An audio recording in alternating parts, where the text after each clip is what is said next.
നിങ്ങൾ വെളുത്ത അണ്ണാനെ കണ്ടിട്ടുണ്ടോ? ഇല്ലെങ്കിൽ മലപ്പുറത്തോട്ട് ചെന്നാൽ മതി. വണ്ടൂരിലെ ധീരജിന്റെ വീട്ടുമുറ്റത്ത് പ്ലാവിൻ മുകളിൽ വെളുത്ത അണ്ണാൻ അങ്ങനെ ഇരിപ്പുണ്ട്. അണ്ണാൻ ഓക്കെ റെഡി.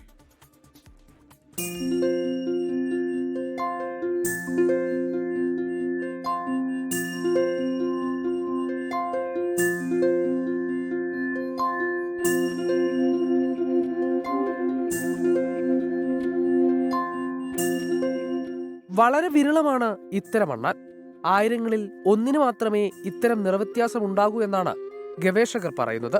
കുറച്ച് ദിവസങ്ങൾക്ക് മുൻപാണ് വീട്ടുമുറ്റത്തെ പ്ലാവിൽ ചാടിക്കളിക്കുകയായിരുന്ന വെളുത്ത അണ്ണാൻ ധീരജിന്റെ ശ്രദ്ധയിൽപ്പെടുന്നത്. ഫോട്ടോഗ്രാഫർ കൂടിയായ ധീരജ് ഫോട്ടോ എടുത്ത ശേഷം 24നെ അറിയിച്ചു. നമ്മൾ പോയപ്പോൾ അണ്ണാൻ അതേ മരത്തിൽ തന്നെ.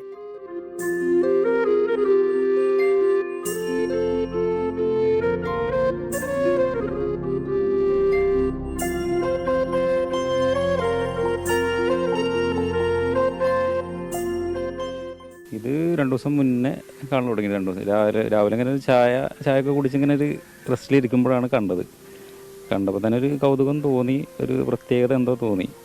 ഇവിടെ അടുത്തതിൽ ഓടി കളിച്ച് ചാടി കളിക്കുന്ന പണി ഏത് നേരവും. ഇതിൽ ഈ പ്ലാവിലാണ് കൂടുതലായിട്ട് ഉണ്ടാവല്. ഇവിടുന്ന് ജസ്റ്റ് ഇറങ്ങി വരിക, ഇറങ്ങി എടുക്കുക, അതൊക്കെയാണ് പണി. 1-2 ആൾക്കാരോടൊക്കെ അന്വേഷിച്ചപ്പോഴാണ് എന്തോ ഒരു ചെറിയ പ്രത്യേകത ഉണ്ടെന്ന് അറിയാൻ പറ്റിയത്. ല്യൂസിസം എന്ന പ്രതിഭാസമാണിതെന്നാണ് പഠനങ്ങൾ പറയുന്നത്. ജന്തുക്കളിൽ ശരീരത്തിന് നിറം നൽകുന്ന വർണ്ണകങ്ങളുടെ കുറവ് മൂലമാണ് ഇത് സംഭവിക്കുന്നത്. മുഹമ്മദ് അഷ്റഖിനൊപ്പം ഗോകുൽ കെ വേണുഗോപാൽ, 24 മലപ്പുറം. ലോകത്തെവിടെയായാലും ഏത് സമയത്തും 24 വാർത്തകളും ഓഗ്മെന്റഡ് റിയാലിറ്റി പാക്കേജുകളും എക്സ്പ്ലെയിനറുകളും വിശദമായി കാണാൻ ഞങ്ങളുടെ യൂട്യൂബ് ചാനൽ നിങ്ങൾക്ക് സബ്സ്ക്രൈബ് ചെയ്യാം.